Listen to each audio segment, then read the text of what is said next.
नमस्कार मित्रांनो, लग्नानंतर होईलच प्रेम ही मालिका खूप अल्पावधीतच प्रेक्षकांच्या मनावर राज्य करायला लागली. या मालिकेतील सर्वच पात्र प्रेक्षकांच्या आवडीचे ठरले आहेत. मित्रांनो, आता या मालिकेचा नवीन प्रोमो शेअर झालाय आणि या प्रोमोमध्ये आपल्याला पाहायला मिळतंय की आता जीवा हा मिथुन काकांना सांगत असतो की तुम्ही देवासारखे धावून आलेत. विचित्र प्रकारे हे सगळं सत्य कुटुंबासमोर येईल यापासून तुम्ही आम्हाला वाचवलंत. तर मिथुन काका म्हणतो की अरे, मी तर तुझा लाडका काका होतो ना, मला तरी सगळे सत्य सांगायचं ना. त्यानंतर मात्र आता जीवा खूप इमोशनल होतो आणि तो आता मिथुन काकांना मिठू मारून रडू लागतो. तर मिथुन काकाही इमोशनल होऊन जातात. आता तेव्हा जीवा म्हणतो की अरे, पाण्यात पडल्यानंतर नाकातोंडात पाणी गेल्यानंतर जीव कसा गुदमरतो तसा मी गुदमरत होतो रे. कोणाला सांगू कोणाला नको काहीच कळत नव्हतं, पण आज मला तुला सर्व काही सांगावंसं वाटतंय.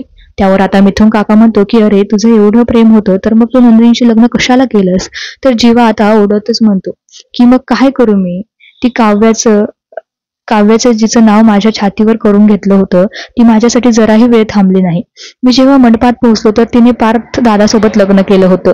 तिला का माझ्यावर विश्वास नव्हता का. तिने का असं केलं. का लोकांचं ऐकून तिने लग्नाला तयार झाली.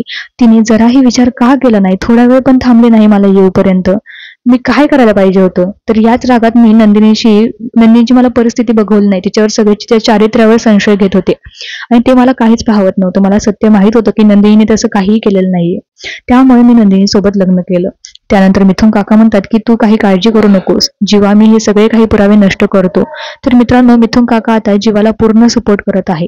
तर प्रेक्षकांना आता मिथुन काका सपोर्ट करताय, पण तुम्हाला हे सपोर्ट करणं आवडतंय का की तुम्ही काव्याच्या साईडने आहात ते आम्हाला कमेंटमध्ये नक्की कळवा. धन्यवाद.